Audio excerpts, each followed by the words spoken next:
everybody, I'm Joey Paul and I'm an indie author, and today I'm going to be talking to you about writing with a chronic illness.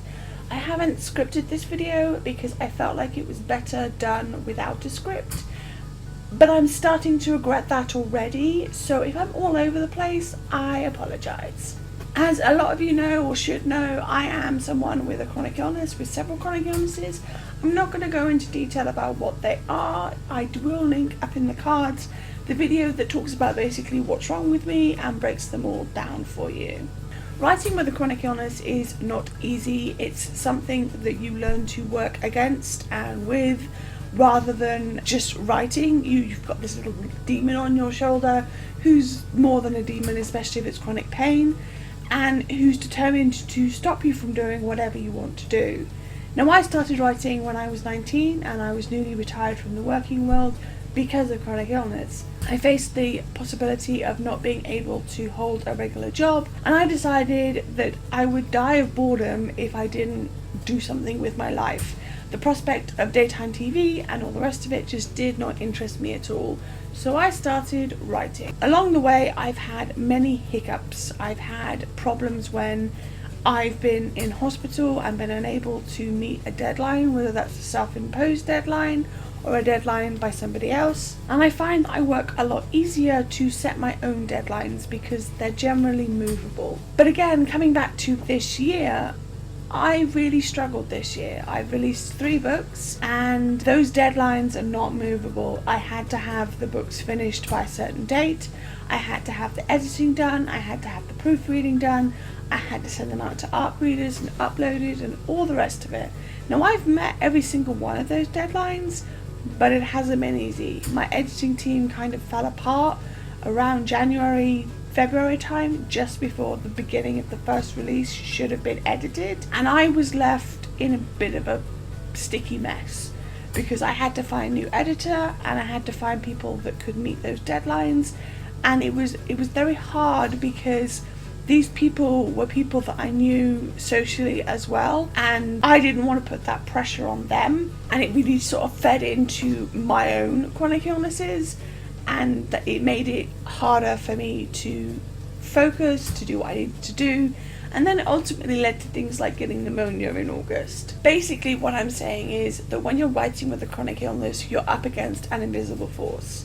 Whether you can understand it or somebody else can understand it is another matter. You have this invisible force that is going to have a lot of say and a lot of control over what you do. And I know a lot of people say that disability shouldn't stop you and it shouldn't confine you and all the rest of it. And while I agree with that in theory, in practice, it's something completely different. I have been disabled for the majority of my life now, and I find that sometimes disability stops you and there's nothing you can do about it.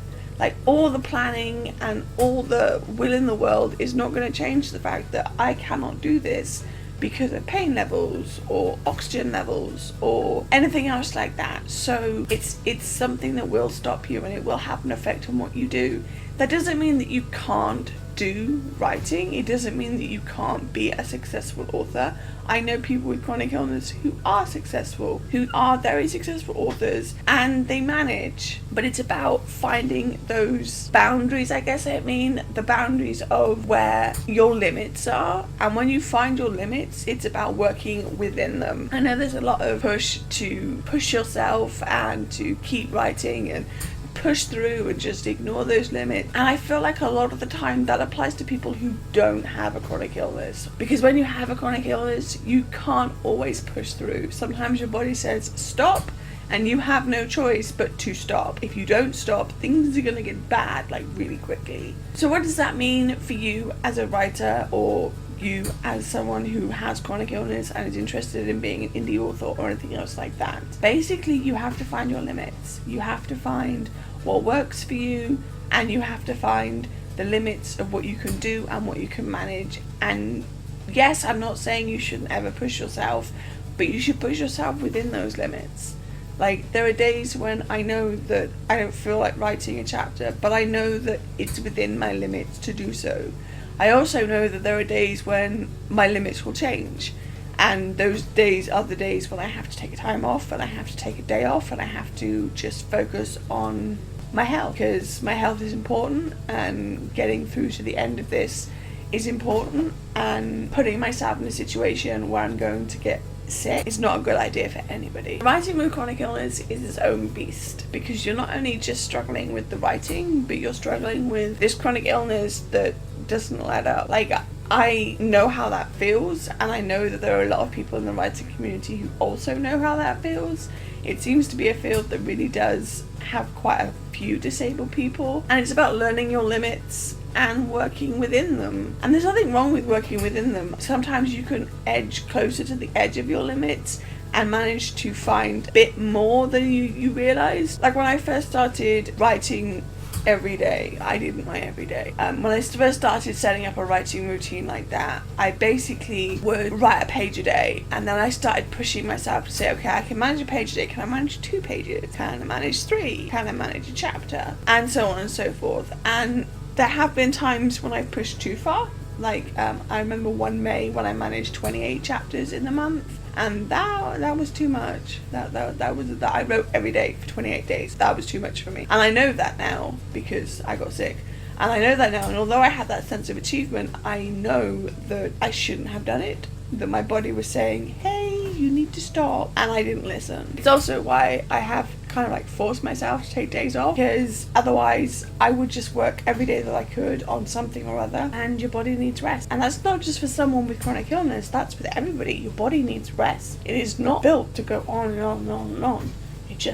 It needs rest. So basically, what am I saying is that writing with chronic illness is a hard task on its own, and you can manage it. You can get there. You can be successful and manage to do it. But you have to be aware of where your limits are, and you have to be aware of what you're capable of, even if that means starting really, really small with like 200 words, whatever, and building up slowly until you reach a point where you're happy, or you feel like, you know, okay, this is as much as I can manage without having a flare the next day. Basically, just keep writing and keep telling yourself that you can do this, because you can.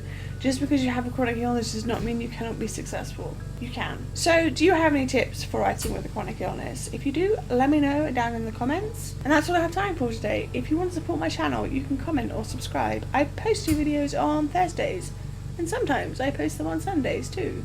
You can find me all over social media, and my books are available everywhere. And don't forget to pick up Dying Thoughts 8th Ending, and don't forget to pick up Lights Out, all the links to which are listed below. Thanks for watching, and remember to keep writing. Bye!